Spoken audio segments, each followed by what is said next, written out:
Hey, architecture firm owners and emerging leaders. Get ready for unparalleled insight into the development of a world-class architecture firm and a worldwide organization driving the digital transformation of the design and construction industry.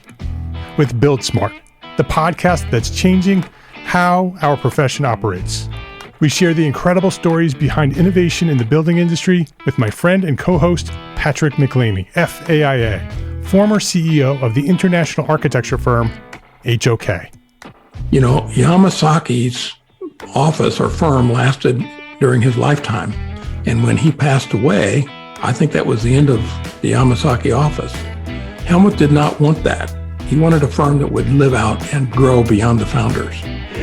In Season 1, discover the untold stories behind HOK's meteoric rise, from 150 employees in St. Louis to a powerhouse with over 1,900 staff members and 27 offices worldwide. You know, they weren't as polite as the Kojima people.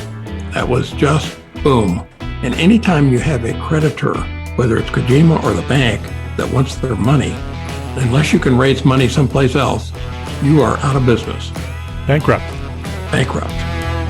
And hold on tight for Season 2, where Patrick takes us on a new adventure as chairman of Building Smart International, shaping the future of digital transformation in the design, construction, and operation of built assets. Ian Howell, Ken Harold, and I, Ken was my technical representative from HOK. The three of us took a tour of Europe of 5 cities in 5 days. Very busy time. Simply follow the link in the show notes to subscribe to Build Smart now and uncover lessons that will transform you and your architecture firm.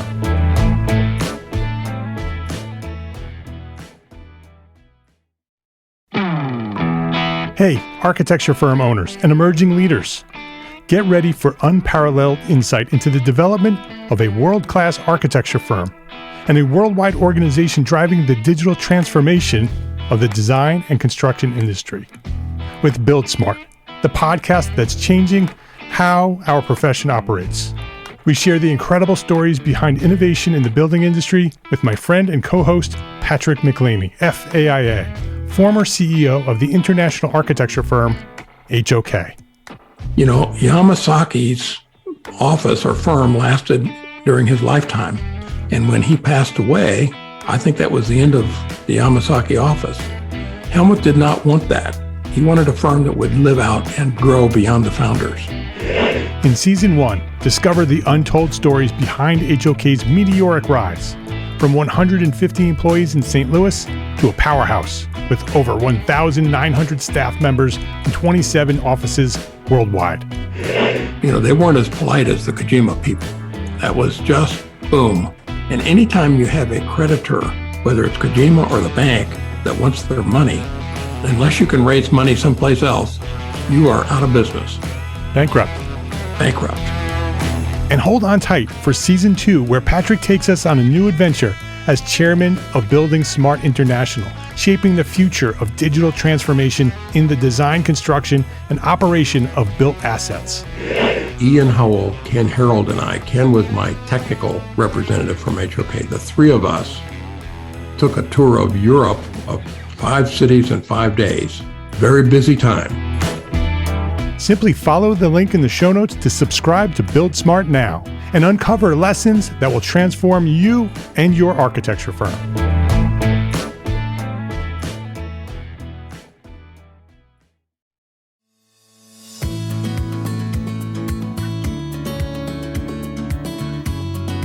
My name is Mark R. LePage, and you are listening to Entre Architect Podcast, where each week I speak with inspiring, passionate people who share their knowledge and expertise, all to help you build a better business as a small firm entrepreneur architect.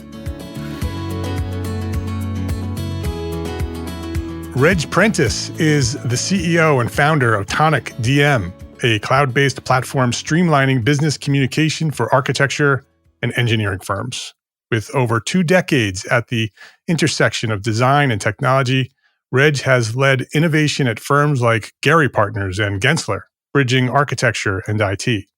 A thought leader in design process innovation, he champions simplicity and efficiency in AEC workflows, His leadership at TonicDM continues to shape the future of digital collaboration and design throughout the world. Reg Prentice, welcome to Entre Architect Podcast. Thanks, Mark. I'm glad to be here. Yeah, it's good to have you here. Finally, we've talked years ago, and I'm looking forward to sharing your story and your insight on the podcast today. Yeah, thanks, Mark. Let's start with your origin story. When did you discover your passion for architecture, and who or what inspired you to get started? I think it was really my time at Frank Gehry's office, to be honest. I was a pretty bad architecture student, I have to admit. I didn't really enjoy architecture school either. I went to a very technical school. Where'd you go? To Wellington. So it's Victoria University of Wellington in New Zealand. Okay, great. Which I think is an excellent school, but I really didn't take advantage of it, I would say, of all they had to offer there. Were you that type of student that you just sort of, went to school because that was the next step? No, I would just say I was kind of ornery, and I don't think I understood. I didn't connect with architecture through school. I learned a lot about the mechanics of architecture, I would say, but I didn't find a passion for it. Why did you choose architecture if it wasn't a passion? It's funny. I think of the Vitruvius, like 10 aspects of architecture, where I was mediocre at a lot of different things. So I kind of thought of doing physics, but I was terrible at math, right? Yeah. I could have maybe been a doctor, but I was, not nearly smart enough to get into medical school.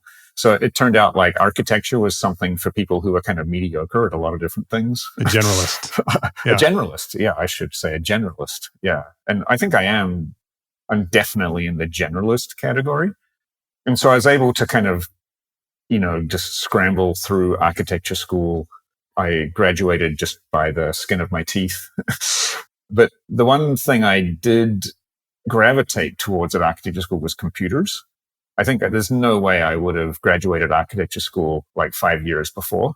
Because I think we're about the same age, and we came into the profession at the same time as computers. So, right, exactly. The transition generation. Yeah. In my first year of architecture school, I don't think the school even had computers, right? It kind of came in while I was there. And it was like this special studio that you had to sign up for. Yeah, yeah. It wasn't even integrated into the curriculum yet. No, yeah. And so I became the lab tutor, right? And I read the AutoCAD 12 manuals, I think several times. That was my, so I became the go-to person for that. And that's how I ended up getting into Gehry's office. Because at that time, there weren't a lot of people who could code, right? And I'd kind of learned how to use AutoLisp and create some, they weren't very complicated, but they were quite elaborate Lisp routines. Yeah.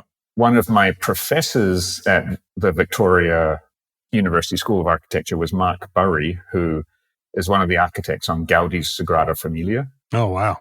And he was a pioneer on that job, even though he's actually a New Zealander. He's not from Spain, but he had worked in the drafting office. And even when he was back as a professor in New Zealand, he started using high-end 3D software to model the surfaces and to kind of figure out what the true geometry was from broken plaster models. I won't go into it here, but a lot of people probably know the story that Gaudi's models were all smashed during the Spanish Civil War. And so as they tried to continue the project, they were working with very broken models. They had to reconstruct them and then figure out what Gaudi's intention was or what the true geometry should be. So I ended up working as a research assistant for Mark, and which was obviously fascinating, right? And in New Zealand. In New Zealand, yeah. He would go back and forth to Spain in the university holidays, but we would work on it in New Zealand. So that introduced me to kind of higher end CAD software. Yeah, what an exciting opportunity for a student. And it is totally random, right? Yeah, just in the right place, the right time, the right person. Yeah. And with a passion for computers and like the ability to focus on technical details like AutoLisp for, all night. Enjoying that, right, exactly. Yeah. A very unique person, yeah. Yeah. So I ended up with a skill set which was pretty unique at the time, right? Of course, now coding is normal with the young folks. Back then it was very rare for someone who with an architecture degree to also code. Right. Very specialized. Yeah. Well, that took me to Gehry's office. I think the real takeaway from working there for me was kind of the opposite. I guess I've always been a humanist, but it really inspired my passion for architecture as a humanist. At my architecture school, which was typical at the time, it was like everything you did had to be justified, right? And so the students would come up with these elaborate backstories for why their building looked the way it did when really they just wanted it to look that way. Yep. And I was never good at that part. But what just really appealed to me about Gehry was he never did that, right? He was just like, this is the way it looks. Yeah, it's that way because that's the way it is. Yeah. He didn't feel the need to justify it, which was very liberating for me. Yeah. And then to see the design work. And of course, I was in the what's now called design technology. Back then, it didn't really have a name. And so you were kind of the weird guy in the office who knows how to use computers. But, Yeah. I would participate as a spectator in the office, right? Like I'd be observing and interested. Yeah. And that process of shaping and making the building, and it was really in two parts. So the people at Frank's office are incredibly detailed about circulation, exiting, accessible access, budget, constructability. So all of that is very intense. But at the same time, in parallel, right, the shaping is incredibly humanist, right? It's all about how the material deforms, right? And using a physical model to let it deform the way it needs to deform, and then measuring it with a digitizer. So it's an incredible idea of maintaining the beauty and the kind of natural nature of the architecture while also applying all the rigor of, codes and structures and, building technology. So were you at an office in New Zealand or were you in the US? No, there was just one office. There's always been one office in Los Angeles. So when you were at school and you were working with Mark, how did you make that connection to Gehry's office? So Mark was big on the conference circuit. He still is. He's a great lecturer and has a great ability to convey the stories of like Gaudi, and he does a lot of other work as well.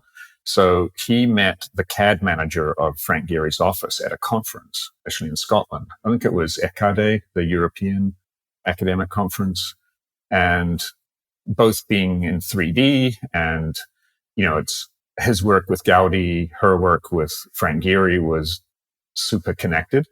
So Kristen Wohl, she actually didn't want to be the CAD manager. She had just become the CAD manager because she was good at computers. That's usually how it happened, right? Back in our day, it was like, oh, you're the CAD manager because you know how to run the computer. And so they came up with a scheme where Mark was like, oh, if you hire Reg as, I guarantee he'll be able to relieve you from your job and take over, right? Oh, interesting. Yeah. Yeah. Great. So they worked it out where I was able to come over. It was a little scheme they had. Yeah. Yeah. And it did. Like Kristen mentored me for a couple of years probably because, I was fresh out of college, right? And so I'd worked a little bit in New Zealand on the side, right? But she'd put together all the standards and stuff. And so I kind of just transitioned into taking over from that. And I was writing my Lisp routines for little scripts that would help people. Wow. Another incredible opportunity. I mean, you just keep bumping into these amazing opportunities. What a story so far. Yeah. When I look back on it, as I think many people do in their lives, it looks like this kind of neatly fitting together kind of transition between things to ultimately come to what it is today. Right. But in reality, it's just not having the fear, right? And just saying like, there's no way I'm going to survive at Gehry's office, right? I'm going to arrive there and they're just going to laugh and tell me to go on my way, right? But then getting there and realizing, oh, no, I do have something to contribute, however small, right? Yeah. And then just really focusing and trying to be useful, right? And making myself as useful as I could and basically surviving long enough to get that toehold, right? Yeah. How intimidating was that move to move across the world to a new city that you've never been with? Had you met Christine? Is it Christine you said? Kristen. Kristen, had you met Kristen like in person, or was it all just phone calls? I hadn't. No, it was all over email. Yeah. And at the time, like I had to use the university CAD station for email, right? So, and back then no one had, well, very few people had personal email addresses, right? It was all through universities, and Gehry's had a few computers at the time. They had like 6 or 8 computers, right? And so email was just getting started. Yeah. I grew up on a sheep farm, like in a very rural area in southern New Zealand. Wow. And so I'd traveled quite a bit. Like if you want to see anything, you have to get up and go. Yeah. So I did a year of architecture school in Portsmouth in England. So you had some experience with traveling in larger cities. And so that probably wasn't such a culture shock.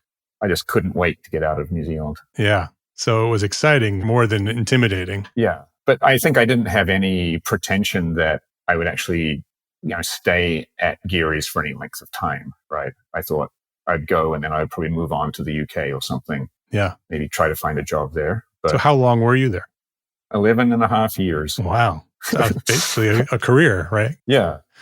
And what moved you from Gehry? So actually, before we go there, over the 11 years at Gehry, what was your role? Because obviously you came in at a lower level. Yeah. 11 years later, you probably had some significant impact on the firm. I think it was, again, the time that design technology kind of was becoming a thing. Yeah. So I always worked kind of independently. I was officially part of the IT team, but I'm not an IT person. I'm just kind of like a computer geek. So it was hard for me to pin myself down. Like, what do I do here? I used to say that no one really knows what I do, but they keep me around because things just seem to work better that way. Yeah. Yeah. I think now there's actually a career path called design technologist, which is awesome because putting a framework around it means that people can have more impact. I think there's kind of a known benefit to design technologists. Right. There's a path they can take now, whereas you sort of had to find your own path. Yeah. And I obviously feel very indebted to the Gehry office, for just basically paying me to do something that no one really knew what it was, right? But it seemed like, there were about 120 people when I was there for most of the time. And so there were just CAD questions, and, standards. Right. And that's where I ended up getting interested in the workflows of architecture. Right. Interesting. Yeah. So, which is a little foreshadowing to our conversation later. Yeah. Because for me, I loved CAD, right? And I loved 2D. I was never very good at 3D. So there were other people, comrades, Dennis Sheldon. I don't know if you've met him. He's not yet. Amazing guy. He's at, I think, Gensler in New York now. But they kind of took the 3D reins, and I was more in charge of 2D and what I called 1D, like just emails and information flow, right? CA. Yeah. Jim Glimpf, who was one of the partners there, basically taught me CA and the importance of record keeping. When I first got there, as was typical, everything was printed and put in binders on shelves. So each project would have its area, and it would have several shelves of binders. There would be project assistants who would make sure that the important communications got put in a binder. CA was something that Gehry had gotten into in the early 90s, maybe late 80s. Prior to that, he was more on the design only side. But by the time I got there, the office had a very intense CA team and was very involved in CA. So I got to be a part of that in the sense of watching it and helping maybe where I can to optimize things or consult on how technology might help. That was when project websites were first kind of launched in the late 90s. You're bringing back so many memories, Reg. Yeah. And it grew. There was a guy, Joel Orr. Maybe there is a guy, Joel Orr. I haven't seen him from a while, but he compiled a list of 200 project websites in 1999. Some of them, I think a lot of them were architecture specific. Some were more generalized, but were used by architects. And then, a couple of years later, there were 4 or something, right after the .com crash. Right. Yeah. But then I think the web as a collaboration platform and even just as a place to organize things had kind of made its mark. And, 20 years later, it's much more normal to use the web as a platform for collaboration and organization of things. Right. And expected at this point, right? It's the tool that you first use. Just to go back real quick to any listeners who don't know what CA is, that's construction administration. So it's the architect's job, that the work that they do during construction of a project, where the firm originally just did design and then another architecture firm would have taken over the CA part of the project. What Reg is talking about is that his firm then started to do the construction as well. They didn't build the project, but they were part of the project construction process. Yeah. I think one of the things looking back that had a big influence on me from the way that Frank Gehry's office worked was the integration of the builder into the process. Oh, yeah. Interesting. Yeah. It's maybe a bit counterintuitive to people who know the Gehry office as, in quotes, kind of black cape, right? Yeah. That they would be so involved with the builders. And it was, when IPD, integrated project delivery, became a thing, I just looked back and thought, oh, we were doing that in the 90s, right? Because to build a complex building, and I would say even a building that's not complex, like the expertise and knowledge that the builder brings and the subcontractors bring is irreplaceable, right? So if you were to build a building where all of the building systems were, let's say, traditional or known, you could actually build a building with very few drawings, right? And that's how it was traditionally done. Like the bricklayer knew how to do bricks, so you just drew 2 lines and an arrow that said bricks, right? Right. But once you start to stray into areas where the design is more complicated and it's going to require specialist knowledge, architects traditionally don't have that knowledge. I think there are a lot of architects now that span construction and architecture. So, yeah. But if you're primarily an architect, to design something specialized without involving the person who's going to build it is problematic, right? Or let's say suboptimal would be a good term for it. Yeah, especially Frank Gehry's type of architecture, right? I mean, so anybody who doesn't know Frank Gehry, Google Frank Gehry, Gehry. Immediately you'll understand what Reg is talking about in terms of bringing on the contractors and the people who are going to construct these buildings early on so they can put their ideas into the process of how these buildings could possibly get built. So the technical architects at Gehry's office would often build a 3D model of the, quite detailed, right? With structure, connections, all that kind of thing. And they would call it a reference model, right? And they would have an engineer who would maybe engineer the reference design, but very early on. And Frank Gehry design process, like 2 years is quick, right? So we're not talking about weeks or days. We're talking about like after a few months, right? Once the project started to solidify, the actual fabricators would be chosen, right? And if it had to go to bid at the end, there would be pre-construction fabricators and builders who would join the team literally in the Frank Gehry office. And they would learn to use CATIA, which is the specialized software that we were using. And they would work on it too, right? And ideally, that group goes all the way through construction. So they have a deep understanding of why the design is this way. They are personally invested in it, which I think is important, that they've been part of the design. Right. And so when it comes to building it, they want it to be amazing as well. And that was quite instructive, I think, just to see that in action and to see that, from the outside, it's kind of like, oh, Frank waves his hand, right? And screws up a piece of paper and throws it on a table and walks away. Right. Build it. And in reality, it's the complete opposite, right? Like Frank, to a large degree, and especially the architects working in the office, like are deeply invested, maybe even with the fabricator sitting next to them, like in exactly how this is going to be constructed. So that was very interesting too. Was Frank involved in all the projects?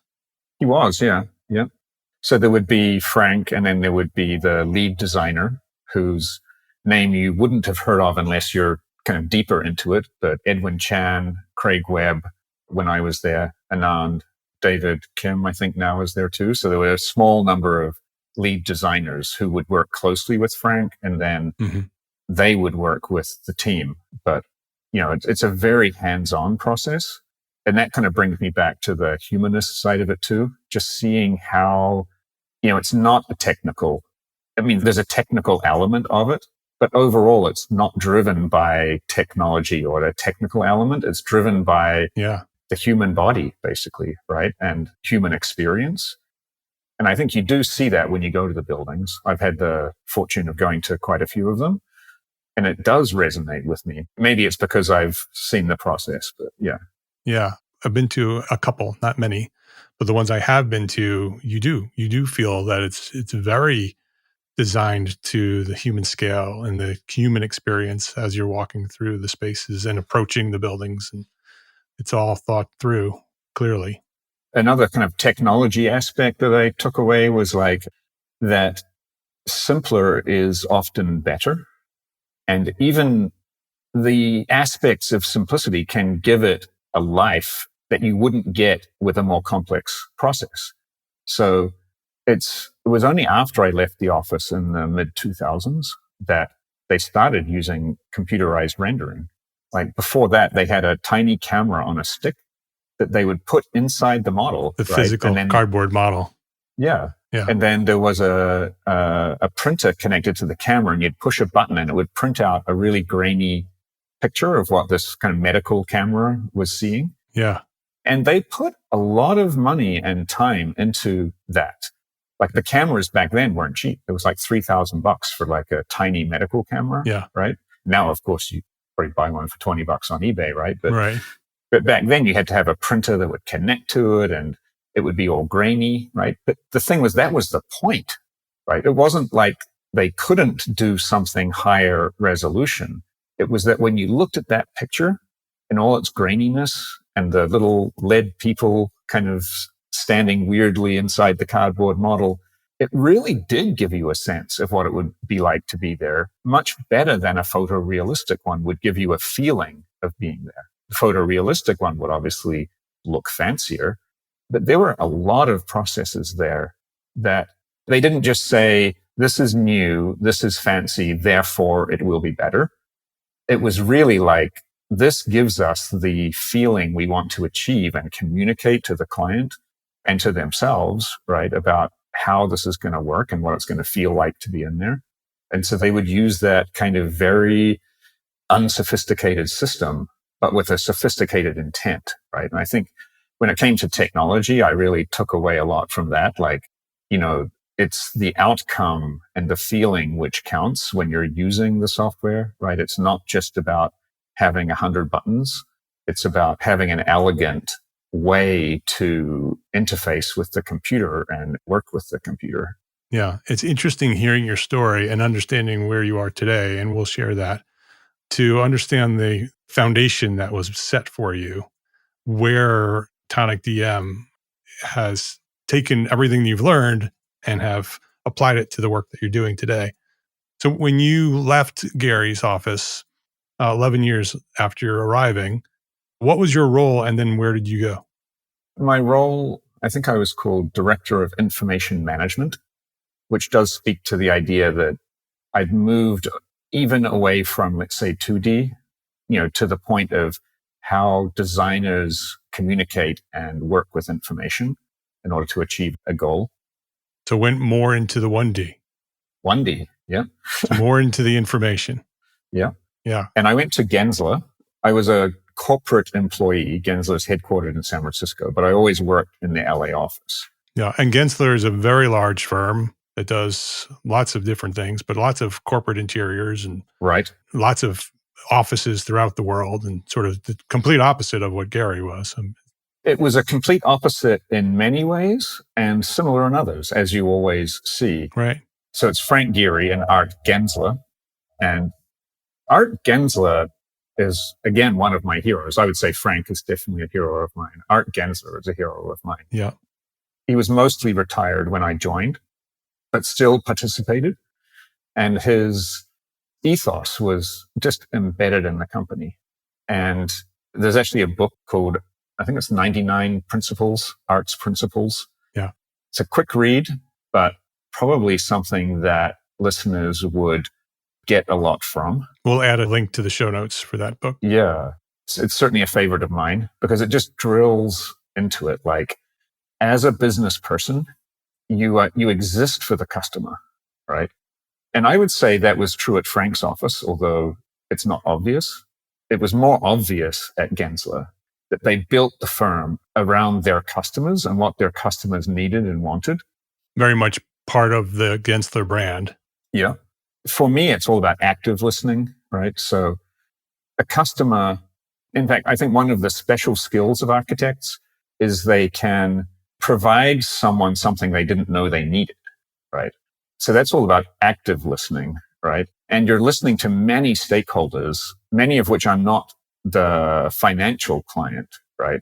Right. And you're integrating all those different needs and desires, right, into one thing, which will get built, right? At least that's the goal, right? And yeah, it won't satisfy everyone 100%, but you're trying to make something happen for the client.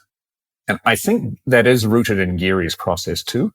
His clients just have different aspirations. Like the Guggenheim Museum in Bilbao is the classic example where it wasn't just a museum for the Guggenheim. It put the town of Bilbao on the map. Right. And it changed an entire region, bringing in kind of an art tourism kind of program that had never been there before. And the building both represented that and was the center of that. So you could say that is, client focused, right? And client including the community. And Gensler obviously does it in a much more direct way, typically, given that it's mostly commercial clients. But Gensler drills you in how to run a business, which is not about you, it's about them, right? Yes. And I think that is important for anyone running a business. If you're doing something for your own pleasure, that's a hobby, and we all need hobbies. Right. When you're in business, you're there to serve a customer in some way, right? It's not like you should compromise your own ethics to do that. You need to find clients that, gel with you. But within the scope of that, you're there for them, right? It's their problem that you're there to solve. So certainly starting a software company, I think it's not an obvious differentiation, but I think it is definitely a differentiation that at Tonic, we don't have institutional investors. So in some ways, that's more similar to an architecture firm, right? Who, typically you wouldn't have institutional investors. You're there running your business for the benefit of your customers, and you don't have hanging over you a kind of Wall Street financial kind of mandate. Right. And I think that does make Tonic different. So Tonic is bootstrapped. So it is bootstrapped. You have no VC, no venture funding. No. We have, interestingly, what I call friends and family investors. They're not technically our family. They're actually principals from... Right, but they're not VCs who are hanging over your shoulder looking at what you're doing and telling you need to move in this direction or that. They're mostly principals of firms that were our customers, right? Oh, interesting. Which is, again, a double win for us because people who have a stake in Tonic are actually our customers too. Yeah. Yeah, but mostly it's bootstrapped. And we've grown very slowly compared to your stereotypical software company. Yeah. Let's take a quick break to say thank you to our sponsors for their support of this episode. Gain lessons learned and credits earned with Arcademy, ARCAT's continuing education program. Listen to popular episodes of the Detailed podcast and earn AIA-approved HSW credits. Yes, you heard that right, HSW credits for episodes of Detailed podcast. Listen to an episode, check out the learning objectives, and use what you've learned while listening to take the course. The program is free, it's simple, and can be found at arcat.com under the Resources tab. Or just go to arcat.com/arcademy. That's arcat.com/arcatemy. That's arcat.com/arcademy.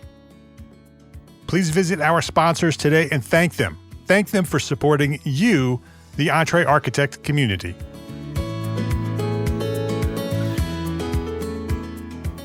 So I just want to go back real quick to your move from Gehry to Gensler. Why did you make that move? And how long were you at Gehry before, and I'm assuming the next step was Tonic. So I was at Gensler for 9 years.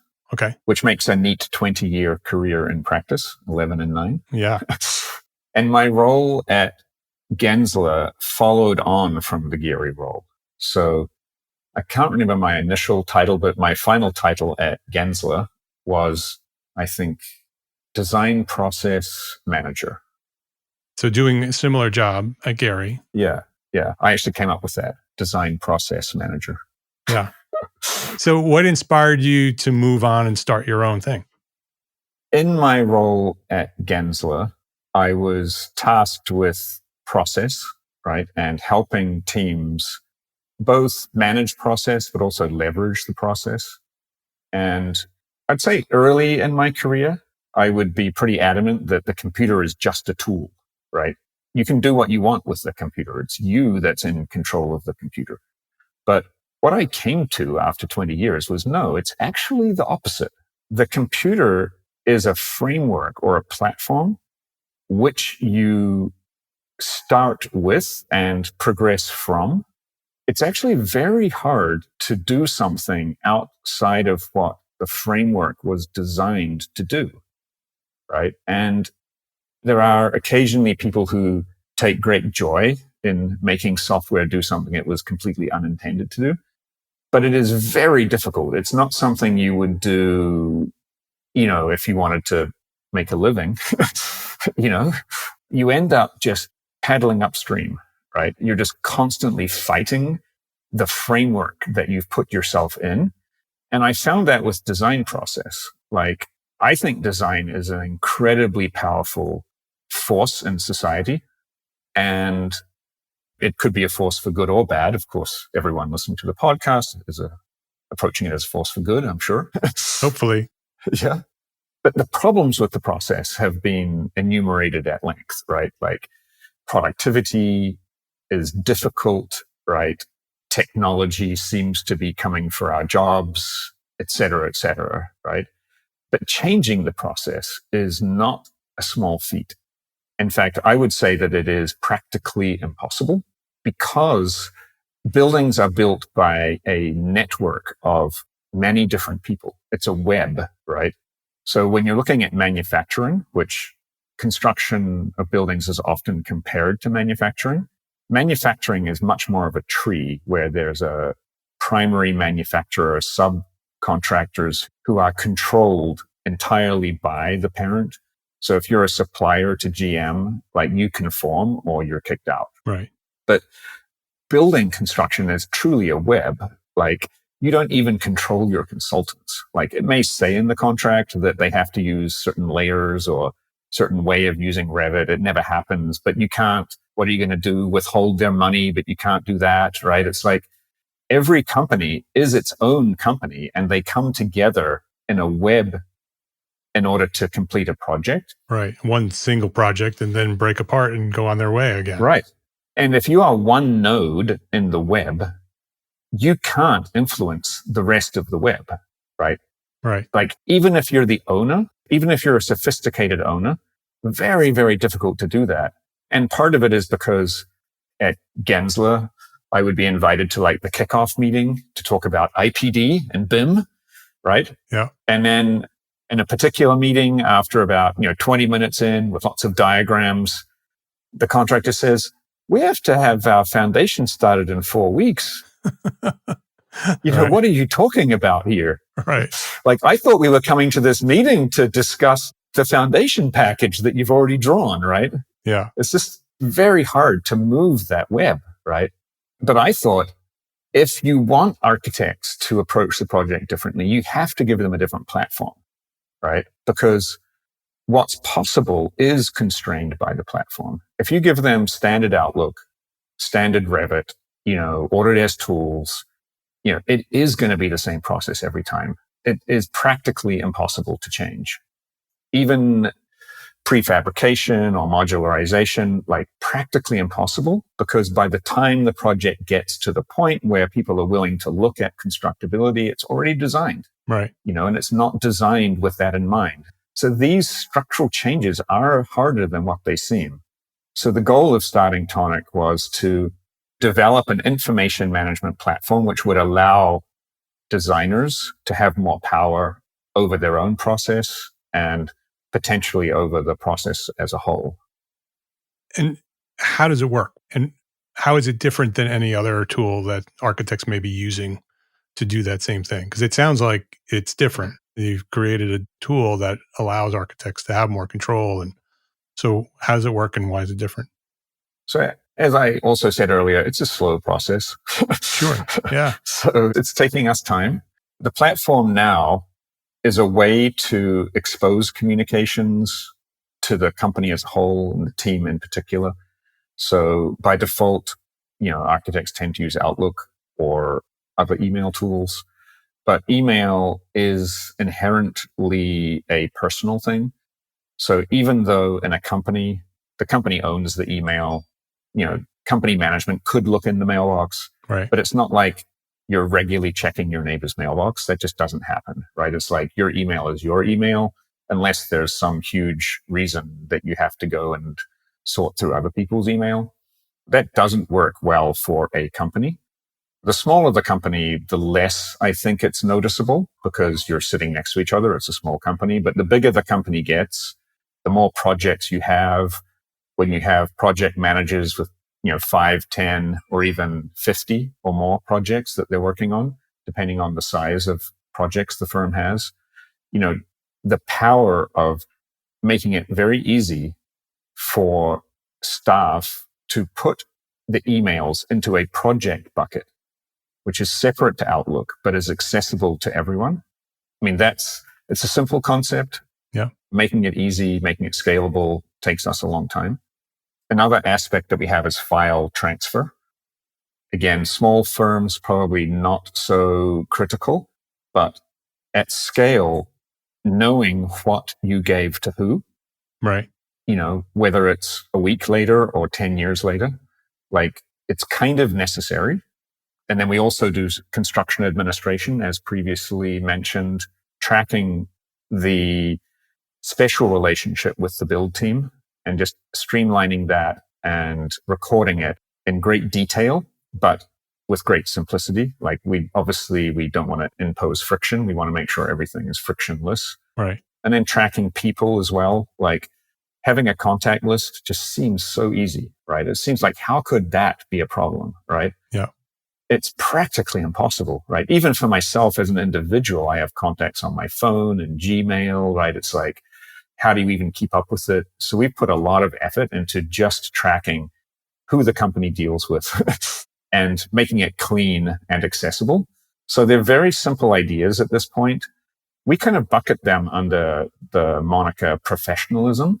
Not that I would accuse anyone of being unprofessional, but architecture is a profession. And there used to be more norms of professionalism. Like we were talking about before, how there would be an assistant and they would copy everything and put it in a binder. But, anything which went in or out was by FedEx. And so you had, rolls of drawings, copies, right? And this is what was issued for construction. Like not being able to find your issued for construction set would just be unheard of, right? Even on a project that was 10 years ago. But the introduction of digital and the internet has just changed the scale, right? It's not like there are 10 or 20 memos coming in and out of the office, right? There are thousands of emails, right? Even on a small job, hundreds could be per day, right? And any one person is dealing with at least one project, right? Over time, they're dealing with many projects. Like, how do you maintain that sense of professionalism in the firm at scale, like at digital scale? And efficiently. Yeah, and efficiently in real time with simplicity and elegance, right? So it's taking all of the miscellaneous information that's created and communicated among these teams, potentially multiple projects with multiple teams, putting it into an interface that's very easy to use, easy to understand, and efficient. So you can find what you're looking for when you're looking for it. That's essentially what you're doing. So when you launched TonicDM, you left Gensler to do that. Mm-hmm. Did you have this idea of what you were going to build before you left, and that was why you left? Or did you leave to go build a new company and then came up with the idea of what that company would do? No, it's been the same since day one. So the idea was formed. And for me personally, it just became a question like, when I look back on my life, right, when I'm an old man, would I regret not having tried this? And I did grow up with a strong fear of failure, right, which is not uncommon, right? But by the time it got to 2015, 2016, I kind of realized like, no, like most likely I'm going to fail, right? Like Right. most small businesses fail, Yeah. right? Statistically. Yeah. But I'm okay with that because if I try it and I fail, I would still rather have that to look back on Yeah. than a feeling of never having tried it. So it was kind of the loss of that fear and just saying, no, like this is something I really feel passionate about. And it seems so prosaic. I want to help architects file their emails, right? Right. But if you listen to the entire story that you just shared, Right. your entire life was building up to this moment. Was the idea of someday having your own company who can build this solution part of that story all along? Or did you get to some point at Gensler and say, well, I should go build this on my own? Yeah. The second one. Yeah. I actually never wanted to own a company or lead a company. I actually really enjoyed working at Gehry's office and at Gensler. I loved it. Yeah. And particularly the people, right? I always thought like, I could never work at home. I could never be on my own or start something. I would just get so lonely, right? Like I want to come to the office and work with people. Yeah. But it was an internal conflict, right? It was like, I don't really want to start something, but man, if I don't, I'm really going to regret You're it. going to regret you know? it. Yes. Yes. I know that feeling well, Reg. I have lots of, Entree Architect is one of those things. And I had a very similar situation in 2012 when I launched Entree Architect. But I have other big ideas that I am struggling with that right now. Like, do I do that next big thing or do I continue doing what I'm doing? And I think starting out, I think it's surprising how small an idea has to be passionate about it, right? Like no kid grows up wanting to be the guy that manages email. Right. Exactly. Yeah. But I do feel a sense of belonging with the profession, right? So having been to architecture school, which is like a baptism of fire, right? Yes. All-nighters all the time, you get indoctrinated into this idea that architecture is a calling, right? That it's a profession, but it's a lifestyle. It's a way of thinking, right? And I strongly feel that, even though obviously I couldn't call myself an architect or never could have because I changed so quickly into the technical side, but I feel a sense of belonging with the architecture community. Absolutely. And I feel the need to make a contribution, right? Like, I'm like, what is my contribution to the profession? And I think probably most architects that stick with it could look back and say, I made a contribution. But when you look back, it's probably something very small, right? Right. But I think it doesn't mean that it's not passionate, right? It's like, my niche might be information management for architects, but that's the contribution that I feel I want to make, right? And I felt that, and I was like, if I don't do that, I'm going to look back and regret it. And building the solution to that problem, right? That you actually succeed in solving that problem over time. And succeed in an elegant way. Yeah. Right. Yeah. Which architects care about immensely. Yeah. That the tools they use are designed well and work well. And the way they look, they need to be beautiful. I mean, it's all part of who we are as architects. Yeah. The future of TonicDM, right? You've explained what TonicDM is today. And I always go to like 3 to 5 years, but 3 to 5 years in our current state of technology is such a long time. What does TonicDM look like in the next 2-3 years? I think you'll continue to see Tonic grow slowly. Because we aren't funded, we grow from revenue. Yeah. And so each time we get a block of new customers, we hire another person, right? Right. And that's the plan for the future, no funding. That's the plan for the future, yeah. I think there's incredible power in being independent. Yeah. Right? It would be much easier to take a block of money, right? But we would regret it later. Yeah. You have much more control over doing much more the way you're doing it. Which is the important thing to me. It's important that it is elegant and simple, right? Not just higher sales, but at the expense of quality. I think our area that we work in is project information management. And if you think about design, most of it is information. Right. So we're not limited by our vision.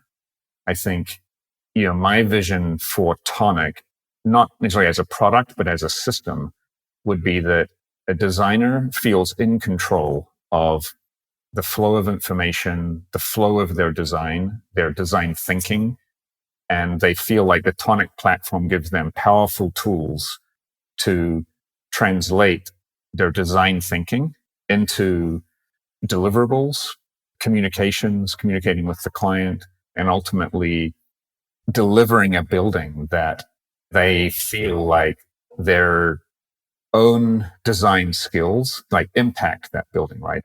It wasn't just a functional building that maybe had a few ideas in it, but that they were able to take all of their design power and apply that effectively to the building.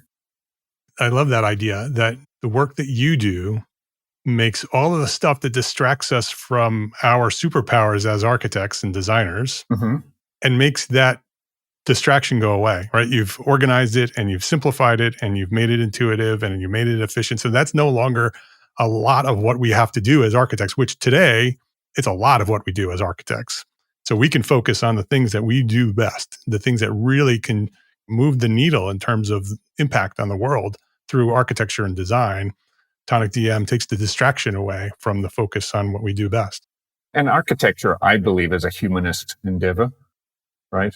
I think it's deeply connected with not just the client and the people experiencing the building, but with the community, the globe, right? It is a very natural humanistic thing. And so computers, I think, have a tendency to move us away from that, just because the nature of efficiency in computers tends to be standardization and optimization. I'm all for optimization as long as you're optimizing for what you want to achieve, which personally for me, that would be a humanist kind of outcome, not a standardized machine kind of driven outcome. So starting with 1D particularly, I think is a good place to start for that. Yeah. Yeah. But ultimately just driving towards allowing the designers to instantiate what they want, what they believe, rather than just having to operate tools. Yeah. Before we get to our final question, I have one more question about the future and Tonic. AI obviously is sitting there, right? It's got to be part of what you're planning. How does AI impact what you're doing? Very little at the moment. Like, I love AI myself. Yeah. My partner, Kirsten, she often, it's kind of like she's like, oh, I lost my partner to ChatGPT. Now he loves ChatGPT instead of me. Yeah, I'm sure that's a common feeling. But in the professional area that we work in, I'm not an early adopter, right? Like, I'm happy to use AI for myself, right? And personal productivity. But I've yet to see a place where it's relevant to Tonic, right? And so I'm happy to wait and see. Yeah. Like, we've waited out 10, 15 other supposedly revolutionary technologies. One of the benefits of not having investors who are screaming at you, how are you applying AI? Because you think like every single one that comes out, there's the hype cycle, right? Which is well documented. Like 5G was going to change our lives, right?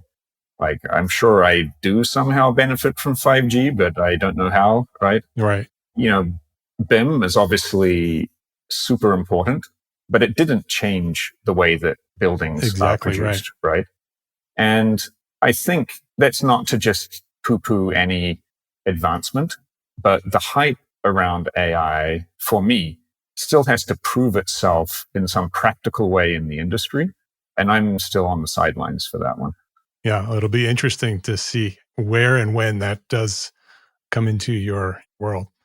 I'm looking forward to that too. Yeah, I'm sure it will. And it's just a matter of, how and when, right? It's clear from my conversation with you that you're not going to just apply it because it's there and, the world thinks that it should be part of what you're doing. Yeah. You'll use it when it's necessary and important to use it. Exactly. Yeah. Final question. What's one thing a small firm architect can do today to build a better business for tomorrow? And I thought about this, Mark, in advance. Good. So one thing that I've learned from Tonic is about sales. We have an excellent salesperson, right? Which is a key in any business. Yes. And so he starts with a discovery call. And, when I was doing the sales for Tonic at the beginning, I would just be so passionate and just launch into a demo, right? Yeah. But Chris, his first call, the intent isn't to demonstrate anything, right? He does start with a discovery call, which is all about listening. And it's like, okay, so you're interested in Tonic, right? We're super happy about that. What is it that interests you about Tonic, right? What is it that you are trying to achieve with this? And then looking at, do they value what we have to offer, right? Because even if they think it's cool, if they don't value it, then that's why it's called a discovery call. It's like, well, okay, maybe we'll check back in a year. Yeah, it goes both ways. Yeah. And it's not to be arrogant or dismissive, right? It's just like, is this going to be an interaction which is valuable for both parties? Right. And I feel like for us, it's very hard to turn down a customer, right? And it'd be even more so for a small design firm. But I just think maybe if you could chat GPT, what's a discovery call, right?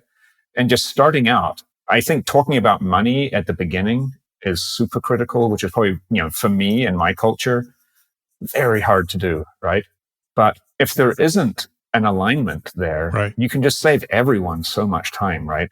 And use your business development time to find people who think what you have is valuable and then focus on them, right? Give them more time. Yeah. Right. So maybe that would be an idea. Yeah, that is a fantastic answer. I think finding the right client, right? That there is an alignment, right? Spending the time upfront to make sure that you are right for them and they are right for you. And going in that this is likely going to be a successful partnership. Whereas just taking every client that comes in who's willing to pay you, we all know that some of those clients don't work out. And then you spend a lot of time and a lot of money trying to fix those problems, not to mention the level of stress that comes along with all of that. So it's a great opportunity. Or even just saving time on your business development by eliminating people earlier. Right. And if you could talk to 10 times as many people, right, for 10th of the time, and then just focus in on the few where they will get value from what you offer, right? And they're willing to compensate you and work with you, right? In a way that you want to be worked with, right? In a collaborative way. Reg Prentice is his name. The company is TonicDM. What does DM stand for? Document management, design management. Anything you want it to be. Yeah. TonicDM.com is the website. You can go there and learn more about it. If you want to get a discovery call, that's where you want to go to, TonicDM.com. Reg, this has been a fantastic conversation. Fascinating story. I love your story. Being in this position of having a conversation with you and having a story like that reveals itself. And then at the end, it's so obvious, right, that you are where you are today because of all the dots that were connected along the way of your story.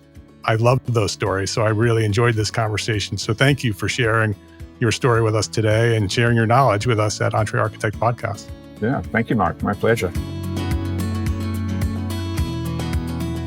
If you liked this episode of Entre Architect Podcast, please share a link to this episode with a friend. Either just click the share button or highlight the URL and send the link to this episode with a friend, because that's how Entre Architect has grown to serve thousands more architects just like you. Throughout the 10 plus years of Entre Architect, that's how we've grown, architect to architect. So I would love for you to share this episode and all the episodes with one friend every week. We'd love that. And thank you to our sponsors for this episode. We don't have an episode if there's no sponsors, so thank you to our sponsors. Links to those sponsors, which you should go visit and click, and all the resources that we discussed today for this specific episode, they are all available at entrearchitect.com/podcast. Every episode that we've recorded is there, entrearchitect.com/podcast. Go click the links to the sponsors and say hello. Entre Architect is a member of the Gable Media Podcast Network. You should go visit that at gablemedia.com. That is the next evolution of interactive media and resources for the AEC community. You can now earn continuing education credits for listening to select episodes of this podcast, Entre Architect Podcast. Yes, AIA CEUs for listening to a podcast. It's there, and many other podcasts are there as well, and you can listen to all of them and get credit. Learn more about our program, Gable Members Program, at the gablemedia.com/members website. That's GABL media.com/members. And if you are a small firm architect, join us today at Entre Architect Network. That is the worldwide organization for small firm entrepreneur architects. If you own your own architecture firm, you are an entrepreneur architect. You are an Entre Architect. With weekly live group business coaching, we have business coaching there, monthly live business training with AIA CEUs, 2 a month, so 24 AIA credits per year, including 12 of those are HSWs. We have them in the membership. Business resources, all the resources you need to run your business, special session webinars, mastermind groups, and a thriving community of small firm architects just like you. Hundreds of architects are there waiting for you to join. So we provide the support and encouragement you need to succeed as a small firm architect. I know that you haven't been trained as a business person when you launched your firm. That's what we do. Come learn how to run a business at Entre Architect Network. And today you can go join right now for free for 30 days at this link, entrearchitect.com/30 days will give you free 30 days for membership. Go check it out at entrearchitect.com/30 days, and I will see you there. Thank you for listening to this episode of Entre Architect Podcast. My name is Mark R. LePage, and I want you to remember 3 words: love, learn, share. Have a great day.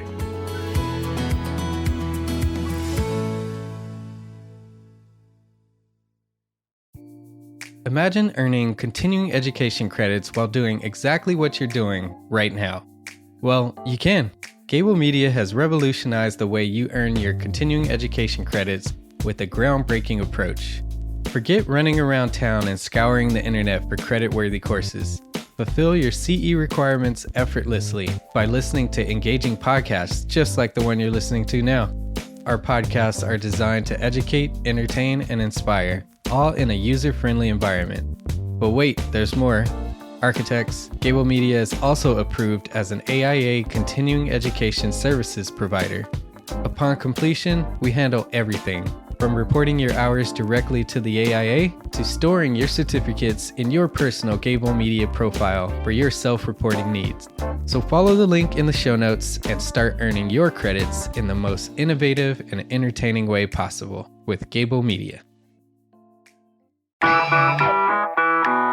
Attention architects and creative minds, get ready to supercharge your brand with Build Your Brand, the podcast that's unlocking the secrets of branding success for creatives.